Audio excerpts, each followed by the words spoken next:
All right, Patrick, this is your old buddy Judson.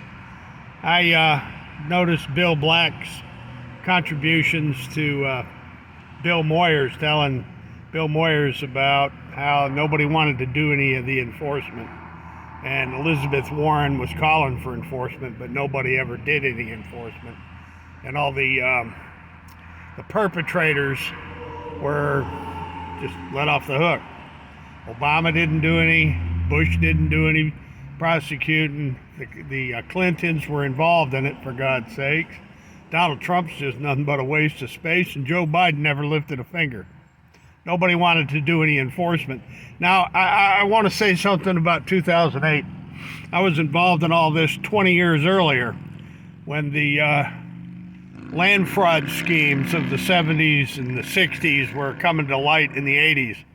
The massive land fraud swindles all over the United States, thousands of them.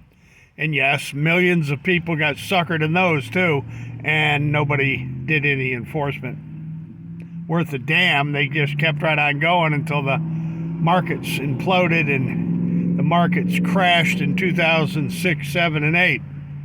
And it's still going on, as you know. Nobody's really doing any enforcement because it leads right back to the primary principles of the biggest banks in the world. So there's been no enforcement, Patrick. That's the problem here. And sorry I missed the event in Salt Lake, but I got to take this dog home. I'm still on my way home. I drove an awfully long way to go up to Washington. I almost made it. I got to Manassas there, and just down the road from Front Royal. I was there. I sent you a video. You got no enforcement, Patrick. That's the problem. And there's a lot of people back in the 60s and the 70s and the 80s, in the 90s, that were trying to, force the government to go after the perpetrators. But the perpetrators, in a large way, were their congressmen and senators and their cronies and their families. There was a lot of nepotism here. A lot of blame to go around within the government itself.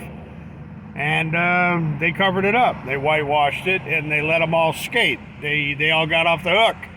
At least, temporarily, because now they've got thousands and thousands and thousands of people all over the country that are calling for justice. That's what this whole demonstration in front of the Federal Reserve, that's what this whole the new untouchables, huge amounts of work by lots of people before me and during my efforts to expose all this. And there's still a lot of people involved in demanding that these banksters be held accountable, whether Donald Trump or Joe Biden like it or not. So I hope you got some time. I'm pretty sure you got quite a few people in the queue waiting to talk. So I'm just going to send you this video. And if you got time to stick it in the show, just stick it in the show. All the information and links you need on what I'm talking about are linked below. So I'll talk to you next time. And thanks for all your hard work, Patrick. And everybody else that's involved, thanks for your hard work as well. I didn't get to meet a lot of you that I wanted to, but, well, I've got this dog of mine. She's not doing well. So I'm going to take her home. I think she's not long for this world. She's old. I'll let you go. Thank you, Patrick.